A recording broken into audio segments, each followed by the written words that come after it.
Bom dia, pessoal. Boa tarde, boa noite, tudo bem? Acho que para quem não me conhece, eu sou o Gabriel Maxud, eu sou CEO e sócio fundador aqui da Dom.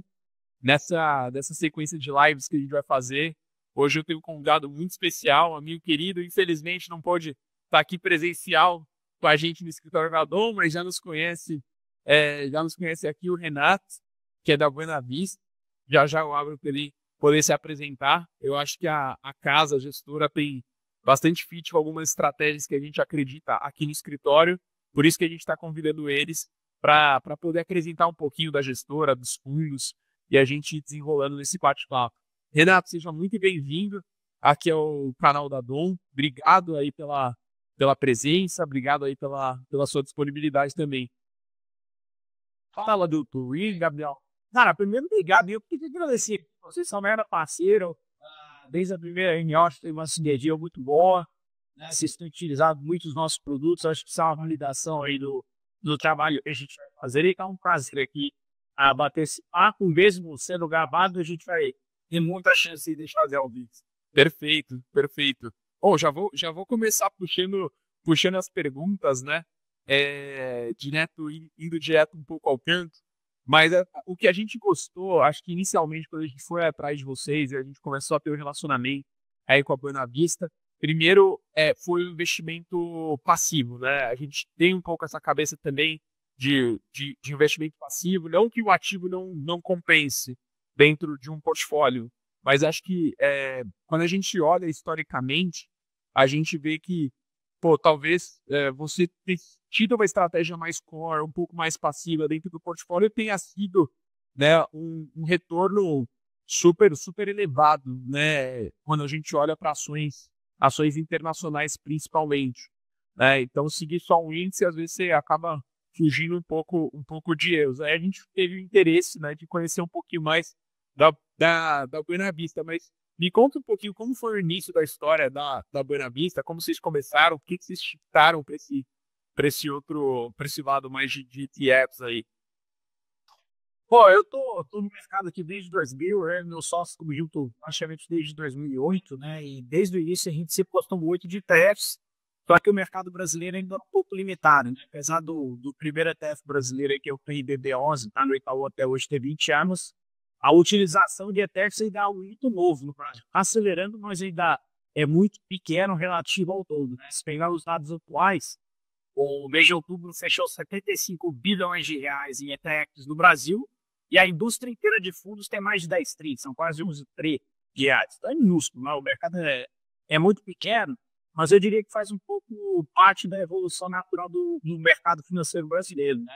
A gente via lá atrás, anos atrás, fundos independentes só tinham acesso com 500 mil reais, por exemplo, alguns até de 1 milhão, e aí veio a assessoria independente, uma palavra bacana que vocês fazem, acabou democratizando, e agora o que a gente está vendo são os investidores estão buscando alternativas mais simples na questão de transparência, de custo, de acesso e de inovação, né? Que é o que a gente faz aqui internamente na Boa Vista para os nossos produtos sem dividendos. Então, isso tem crescido, e como eu falei, né, eu estou no mercado desde 2000, de 2014 a 2016, para também não ficar muito tempo aqui falando nossa história, os cabelos brancos me entregam um pouquinho aqui, mas de 2014 a 2016 a gente teve uma gestora nos Estados Unidos, chamava Recon Capital, né?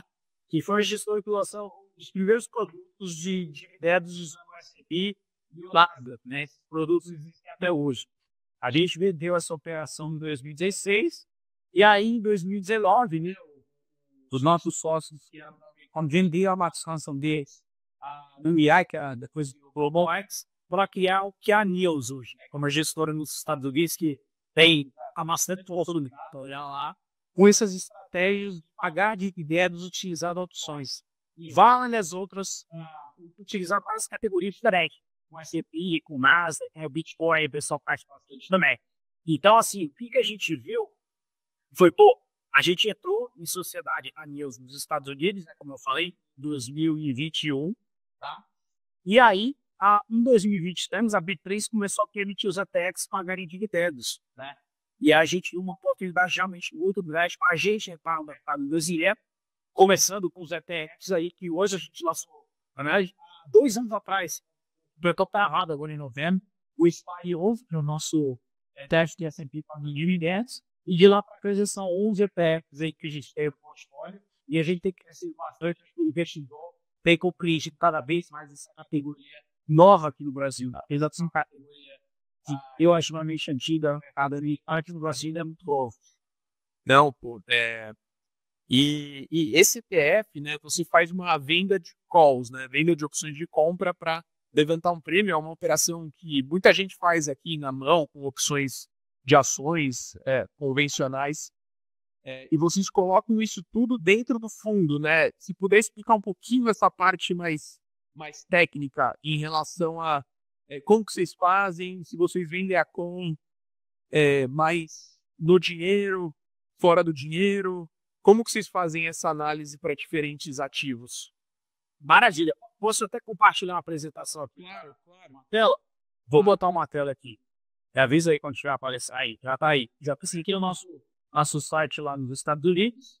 E agora eu tô compartilhando uma tela e slide para conversar um pouco realmente dessa parte aí, de como a gente faz essa estrutura de opção. Tá? Voltando um pouquinho, né? A nossa gestora Fork ali, ela é 100% dedicada a isso, né?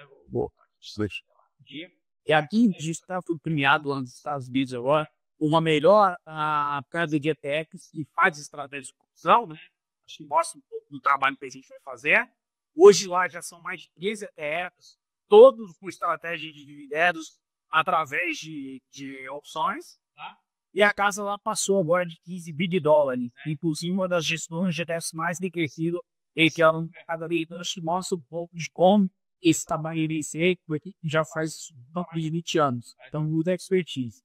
Quando a gente vem para o detalhe, depois mudar que eu pergunto como a gente faz, Posso tirar uma dúvida aqui rapidinho?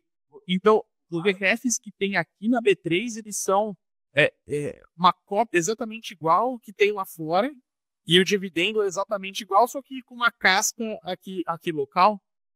Completamente. Tem várias contas e isso acaba das empresas muito grandes no gestão brasileiro, tá?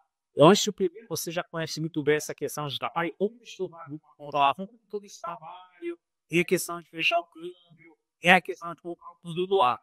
Primeiro ponto, se um investidor ele compra os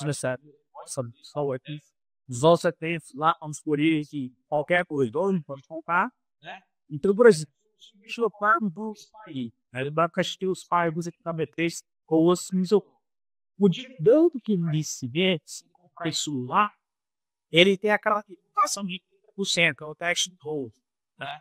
Então, tem 30% de antecipação de imposto cobrado quando ele recebe o dividendo. Isso é um custo muito elevado. Hoje, a gente vem para o Brasil, quando a gente criou o B3, quando a gente recebe esse dividendo, mal tem 30% de investidor. Então, a gente gera um ganho fiscal muito interessante para o investidor. Imagina você ter 30% a mais que você não está pagando, caso estivesse nos Estados Unidos, talvez. Né? Então, todo mundo impacto. É muito dinheiro a mais na conta através da estrutura que ela produziu. Então, esse aqui que é muito baixo. Mas você colocou muito bem. É Ctrl-V a estratégia meio claro, direto para isso. Super simples, tá? É exatamente isso. Perfeito. E aí, pegando um pouco da nossa estratégia, que é o que a gente faz, né? Eu vou até fazer paralelos aqui com o mercado americano, que eu acho super interessante para todo mundo entender. Lá no mercado americano, antes da gente introduzir essa evolução de estratégia de opção, existe um debate muito grande. Poxa, produto de cover call, onde você vende a opção naquele ativo que você está comprado, pode fazer a tua estratégia não sabe lugar, porque você está capturando o ganho no seu mercado, você não está pagando, né? Realmente isso é uma pergunta muito válida. O que eu estou te mostrando nessa tela? Esse primeiro o cover call que aparece aqui do teu lado direito é a maneira antiga de se fazer cover call de fazer na nossa casa antiga. Que a gente faz o quê? Comprar um ativo, Bob Elze no S&P, Bob Paz no S&P, fazia aquele cover call, vendia a opção do S&P mais money, mais curtia e sobretudo o portfólio por prazo. Pô, maravilha. Eu ganho o prêmio, só que se o mercado for embora, eu fico travado. Que é exatamente esse gap aqui, tá? O que a gente faz hoje na Arisca, aqui na Guarabira, é uma vez mais desenvolvida, mais estruturada. Equilíbrio, a gente você tem um equilíbrio entre rentabilidade e também de dividendo, tá? É o que a gente chama de estratégia multidimensional. O que a gente faz? Voltando ao exemplo do XRP, do Spike, a gente está comprado, igualzinho a gente fazia anteriormente nos 500 empresas da S&P. Paralelo a isso, a gente lança também as opções sobre o índice do S&P 500. Só que no primeiro momento a gente nunca faz 100%. No caso, a gente faz em média 70% por só, e claro, eu tenho uma margem para o mercado subir também. Se o mercado subir, eu tenho 30% que eu pego toda a alta. Exatamente. E mais, a gente não faz isso, a nossa estrutura de só mais low the money, ou seja, mais longa, tá? E a gente faz diminuição no mar das opções. Tanto no durante quanto no news. A gente faz vencimentos de 4 semanas a 7 semanas. E no caso, esse tem de 1% de máximo de 4. Por que a gente faz isso? Para dar um estrutura aqui, independente do mercado for forte, ele está estruturado, o gráfico, mas assim, funciona. Porque esses são os resultados, não são uma estratégia inteira. Eles estratégias mutantes.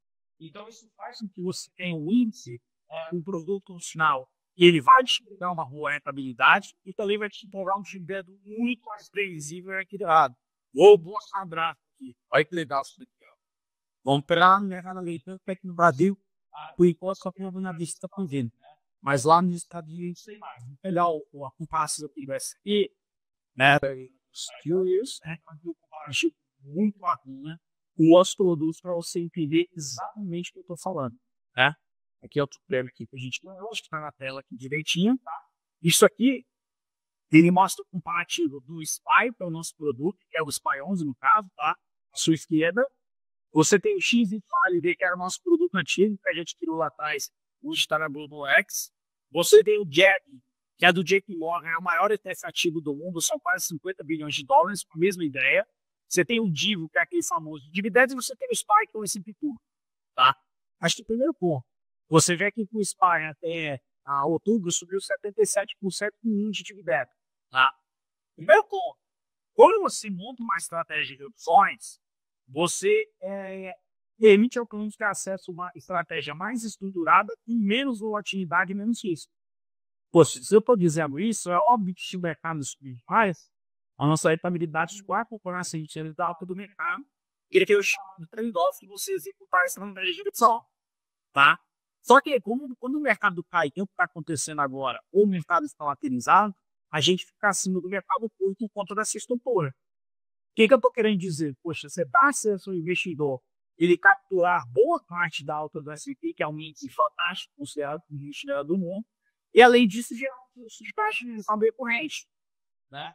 E por que a gente está tendo sucesso? Por que a gente está tendo crescimento? Quando você compara a nossa estrutura a outras estruturas, ou até o S&P puro de dividendo, você percebe que não só você tem mais rentabilidade, como também você tem mais dividendo, né? Eu desculpo a gente vê que os produtos, né? Sobre o PT9, o Jack, né? Que não faz o ponto de estrutura aí para 32 7 de Abata, o X e D 35 12 de dividendo, e a DINS 86 e o 12,16 de dividendo, ou seja, é uma estrutura mais eficiente. Por quê? Porque a palavra-chave para a gente é equilíbrio. Eu quero equilíbrio de rentabilidade e equilíbrio de dividendo. Não vou puxar de mais para um lado, nem de mais para o outro, tá? Esse é o nosso objetivo. Mas só deixa eu ver se entendi, né? O S&P, a gente acredita bastante nisso também, né? É um baita índice, né? Tanto que a gente compara com gestores ativos, é um índice muito difícil de bater, né? E vou te falar uma coisa, até pegando desculpa te interromper, se você pegar o SPIVA, que você deve conhecer o relatório do S&P que compara, a performance de gestores ativos é muito abaixo do S&P. Se a gente levar o exercício para o Nasdaq, eu já vou mostrar que pior ainda mais essa situação. Saiu o estudo do próprio Nasdaq, e o Nasdaq Futuro, ele fica em menos de 0,5% do sobe performance dos últimos 15 anos, 0,5%.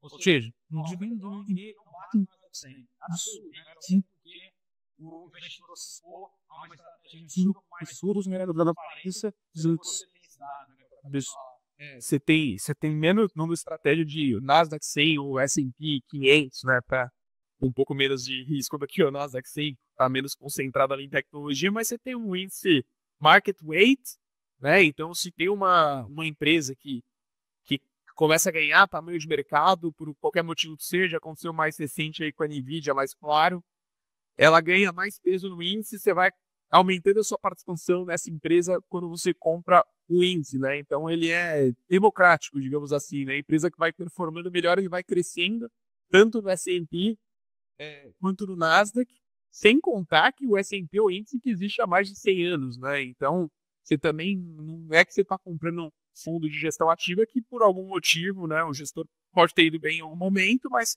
quem garante que ele vai ir bem por 100 anos, né? Quando você olha por um prazo um pouquinho mais longo, faz sentido ter uma estratégia core nisso, né? Então, olha, é o que eu falo no final, que a gente se preocupa aqui, como o caso é isso, é pegar estratégias simples, mas que tem performance no final, né? Eu brinco muito com o pessoal, fala assim, se você passa de ver que você provavelmente não está ganhando dinheiro, né? Pegar dinheiro muito chato, só você comprar estratégias, né? Que antes deixar o dinheiro trabalhar, né? Não é você ficar mexendo. Tanto é que o próprio Ed Paul Schimas da Bloomberg, que é uma referência em ETF, ele brinca, né? Ele mostra assim, poxa, você faz o seguinte, você quer ter sucesso? Ou para 95% da tua carteira de ETF, dessas estratégias, que for de acordo com o teu objetivo, e deixa 5% para você brincar, e conversa de par, né? Os 5% você não vai ganhar dinheiro, mas pelo menos você se diverte um pouquinho, e o restante está mais para o portfólio. Vem por aí. É colocar o tempo a seu favor, né?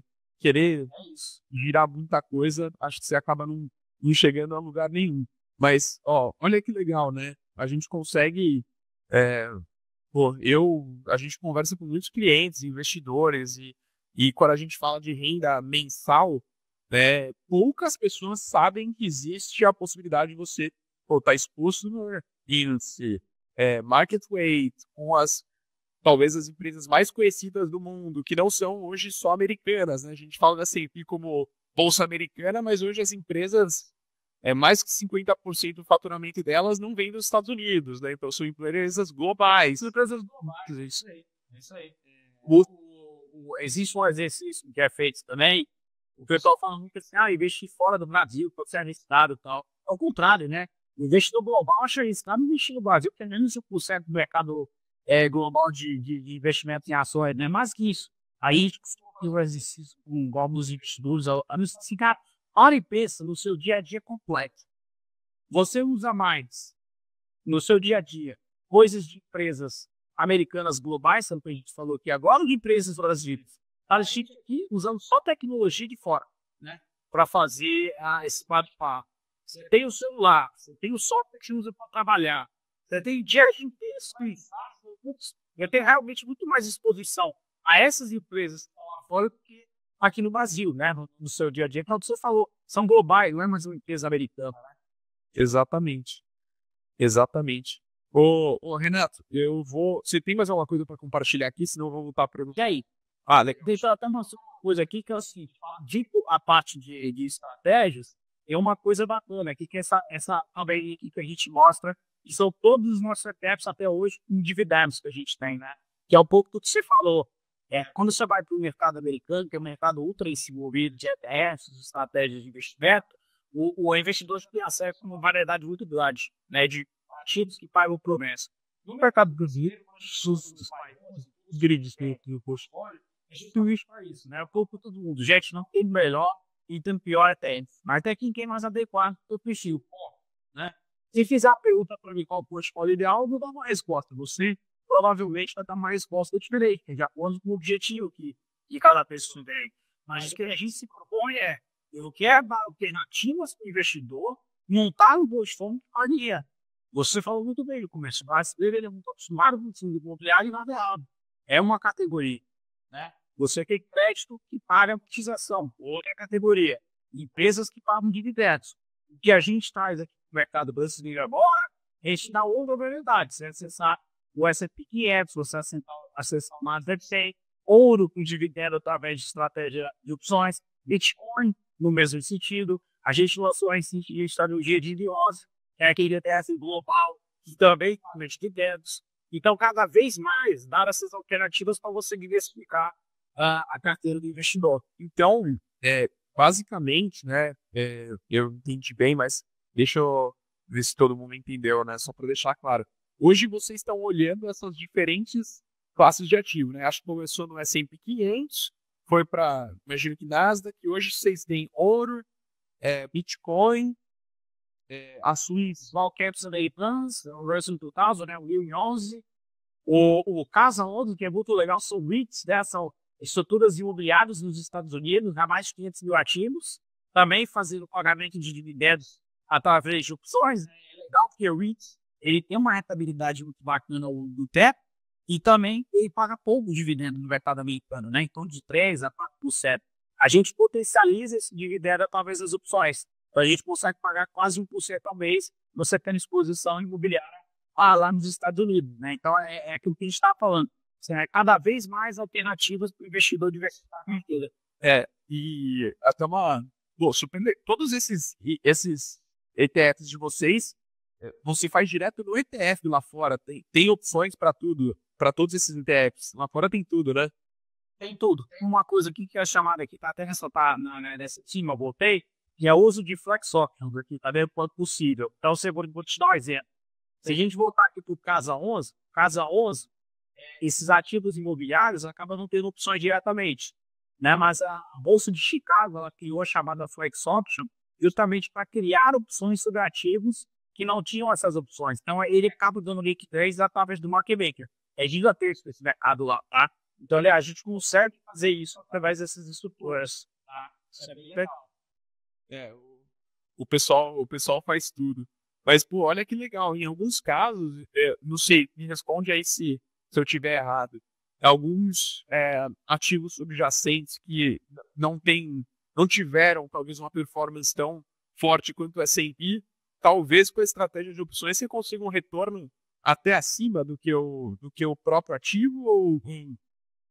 Pode ser que sim, né? Eu gosto sempre de lembrar que o objetivo principal desse tipo de produto não é a rentabilidade, é pagar um dividendo consistente em primeiro lugar. Em segundo lugar, capturar ao máximo a rentabilidade daquele ativo puro. Tá? Deixa eu pegar um outro gráfico que vai responder com a tua pergunta aqui, que é legal. A gente tirou hoje, a pessoa perguntou, dá uma olhada nisso daqui. Isso aqui é um comparativo até ontem, tá? Do Coin, nosso que faz a mesma coisa, o Bitcoin, né? Paga em torno de 2,40 de dividendo ao mês, é bastante coisa. Comparado ao IBIT, que é o ETF de Bitcoin puro, é o maior do mundo. Né? Obviamente, os dois em reais, né? Isso que é importante a gente ressaltar e colocar nas moedas. Então, perceba o seguinte: o total return, que é um retorno considerável com os dividendos, a gente sabe os 9,59 vezes o lançamento do nosso objetivo ano passado, versus 15,88. Você está com 6% de performance acima do que por quê? E para o objetivo, não. É só mostrar que se você tem períodos de volatilidade, que é o que está acontecendo com o Bitcoin esse ano, essa estratégia de opções ela protege seu portfólio. Você acaba tendo menos volatilidade, menos e que acaba performando melhor.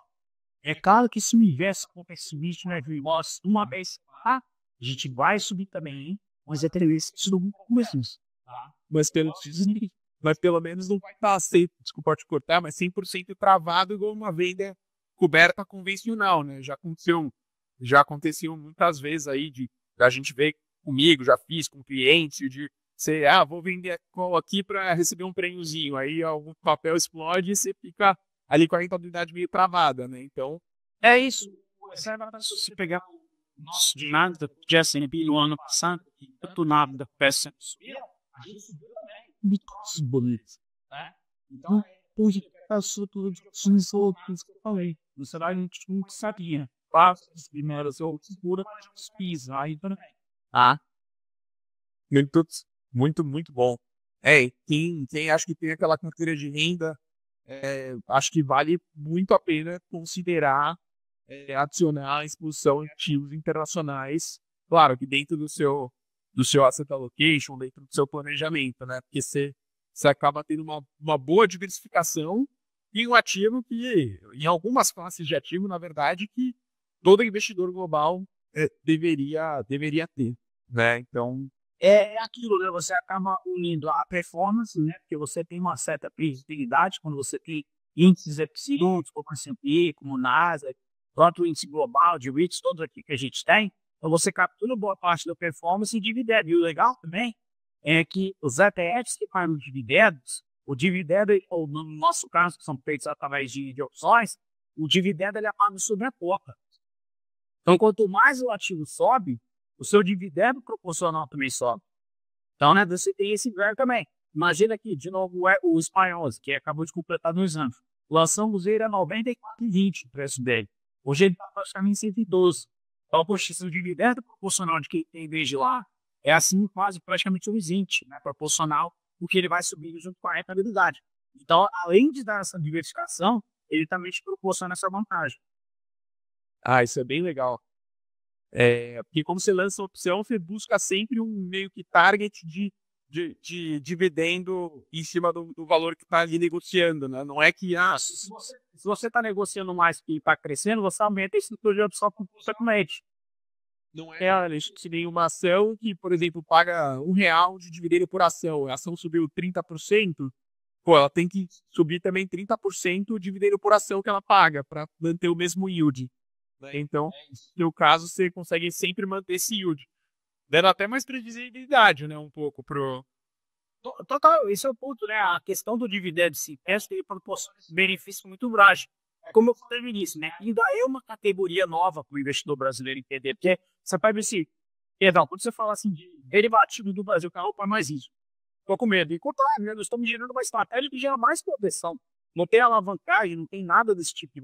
Pelo contrário, como você vende uma opção de compra do ativo que você tem, você está protegendo, você não está gerando mais risco pelo portfólio. Mas a gente sabe que ainda é um processo educativo do investidor entender, e aos poucos a gente está vendo cada vez mais esse movimento realmente do investidor entender.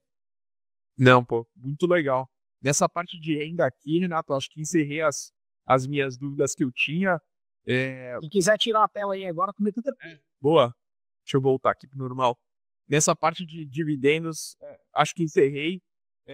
Eu gosto de marcar esses calls porque são assuntos que eu realmente gosto, acredito, faço para mim e eu tenho certeza que o pessoal também alguma galera deve se interessar também. Eu acho que faz total sentido, porque, além de tudo, é um dividendo em dólar também, né? que é dolarizado. Isso, é o que a gente chama de exposição cambial passiva. Você não está comprando dólar diretamente, mas você vai estar performando de acordo com o dólar. Se o dólar subir, vai subir junto, se o dólar cair, como está acontecendo esse ano, também vai ter esse impacto na carteira. E aí, você colocou o que é bem legal, sim, tem muitos investidores que compram os CPFs de carteira corrente. A gente também agora investidores institucionais e ele conversar com a gente. Eu acho que o produto é muito bom, porque é o seguinte, às vezes eu quero ter exposição ao S&P, mas não quero todo isso. Então, ele mesmo montava uma estratégia de derivativo. E isso eu falo, né, então, o pessoal falando pra gente que compra já nossa. Cara, é muito mais barato que se comprar no ETF que fazer, que não vai fazer com a mesma qualidade, que não é 100% dedicada a isso, vai ter menos resultado, vai gastar mais, né?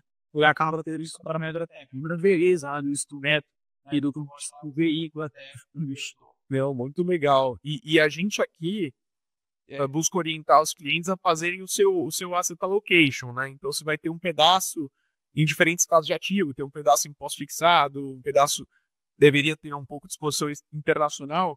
E se você monta uma carteira 100% de renda, você consegue ter diferentes classes de ativo com diferentes exposições. Você define o percentual que você quer ter por cada classe de ativo e com os proventos que você recebe, você vai rebalanceando dentro da carteira para sempre estar alinhado ali com o nível de risco que você quer ter. Né? Então parece ser um jeito bem legal assim de você até equilibrar o risco com os proventos e dividendos e fluxo que você recebe mensalmente ali da sua própria carteira. É exatamente isso, pô, né? Quando você tem um produto que executa essa estratégia, você praticamente está antecipado a abrir fluxo de caixa. É isso que as outras ela está fazendo dentro do portfólio. Exatamente isso. É um caso interessante. Se você pegar o Aulo 11, que é o nosso de ouro, primeiro é muito legal, não pode de dinheiro, acho que é o primeiro do bloco. Sem mundo, normalmente tem um limite do qualquer pessoa de lucro de um ouro de suor, né? Buscou na carteira. E quando você pega um ativo com o ouro, esse você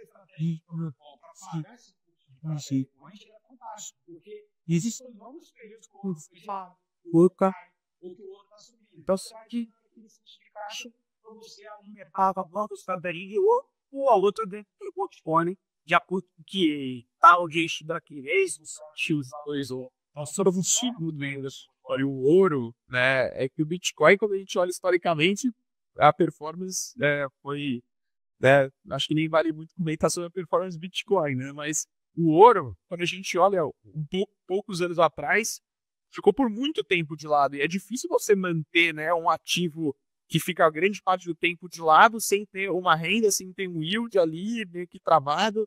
Você pelo menos tendo um fluxo ali vindo dessa classe de ativo recorrente, você consegue rebalancear. Se cair um pouco, você compra, se subir, você adiciona em outras posições que você tem. Então, acho que ajuda a manter esse asset class a mais médio e longo prazo.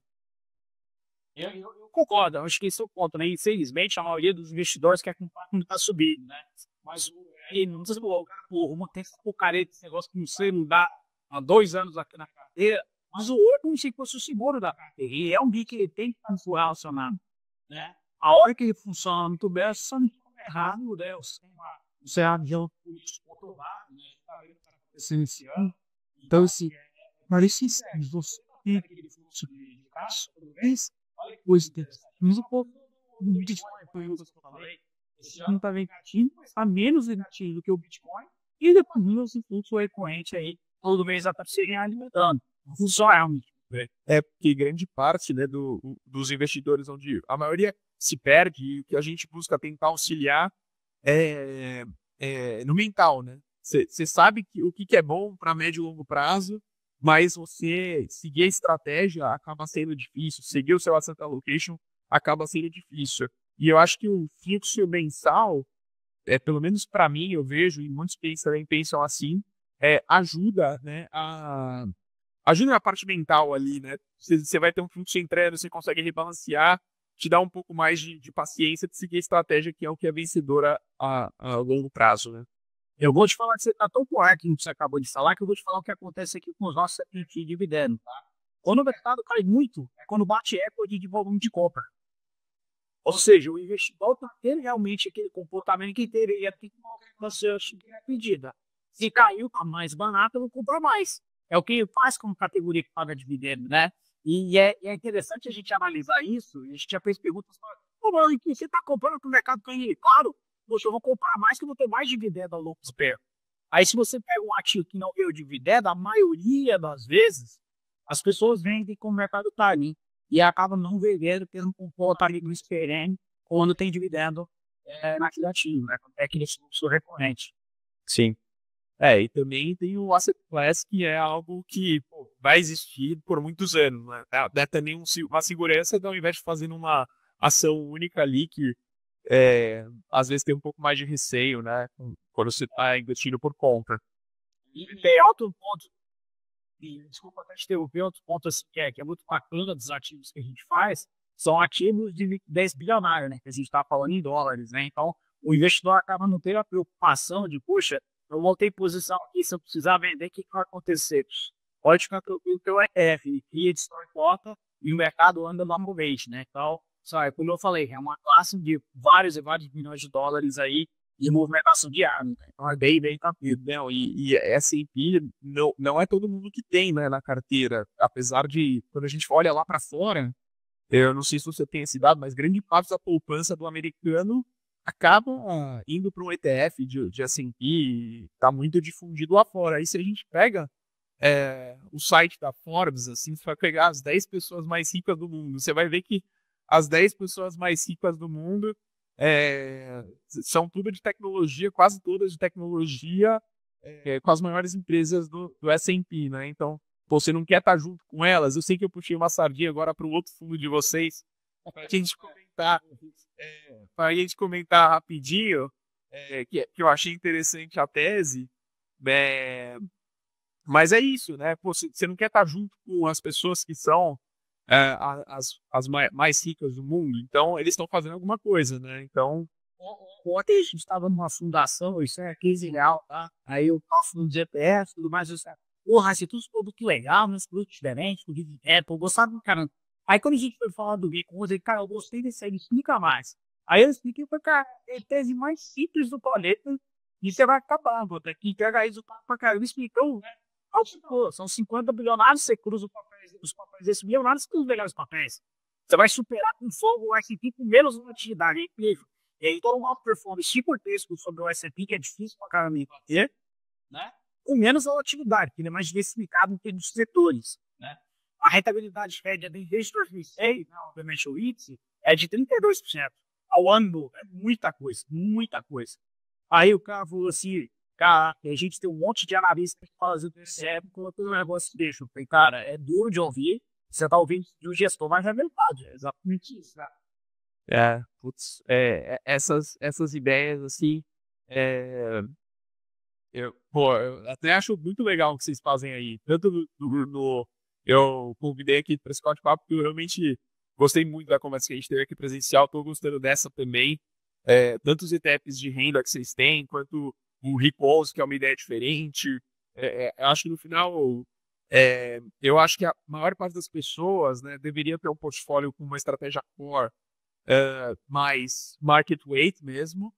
Mas, pô, se a gente consegue colocar algumas coisas ali para tentar um alfa sobre o S&P, né, que é o market, pô, podemos tentar aí. Acho que vocês devem estar acertando aí bem nisso. Não deixa nos um pouco até a visão da casa, né? É o que eu falo, TF, cara, isso não é um leque de opções assim, velho. São várias casas fazendo um excelente trabalho, né? Exato, maior e tal. Todo mundo acha que fazer um bom trabalho. E cada um visando uma expertise, né? Ou proporcionado tipo de produto investidor. E aí é um pouco o que a gente faz aqui, né? A gente quer ver o que a gente chama de produtos alternativos ou satélites. É dado para o seu investidor que quer superar o S&P. Dado para o seu investidor que quer superar nada. Uma variação com o Bitcoin. Produtos de dividendos. É muito aí. No geral, a gente vê que é o que você falou aqui no S&P, né? Os investidores acabam no S&P. O fenômeno está muito preocupado em superar o mercado. Ele quer ter uma estratégia transparente em GAF do tempo para você ir lá tranquilo ou nada. O que a gente faz é justamente isso. Os investidores querem, né, buscar uma alternativa a isso e a gente proporcionar esse leque aqui para eles. Excelente. Excelente. Bom, Renato, acho que de dúvidas aqui, acho que foi super. Perguntei tudo que eu tinha de dúvida, pelo menos. Gostei bastante, acho que o pessoal vai gostar também. Eu queria só saber se tem alguns recados finais aí para mandar para o pessoal. Não, eu primeiro agradecer, né? A Buena Vista, a gente vai crescendo aos poucos justamente pela parceria, como a gente tem com vocês, boa que entende produto, faça isso, essa tranquilidade para o cliente final. Muito obrigado mesmo essa oportunidade para a gente conversar justamente para isso, né? Dar essa transparência, né? Tirar as dúvidas para os investidores. Então, obrigado mesmo e o que o pessoal pode esperar cada vez mais alternativas aí para o investidor aqui no Brasil.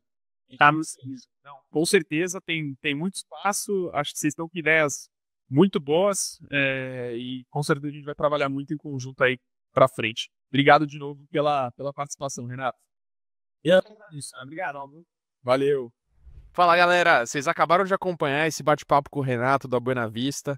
Eu queria ouvir o que vocês acharam dessa conversa com ele. Comentem aqui se vocês gostaram dos ETFs, se vão investir, se não vão, o que vocês acharam e sugestões de pautas para as próximas conversas que a gente possa fazer. Importante também deixar o seu like e se inscrever no nosso canal, porque quando a gente soltar novos vídeos, você vai ser notificado.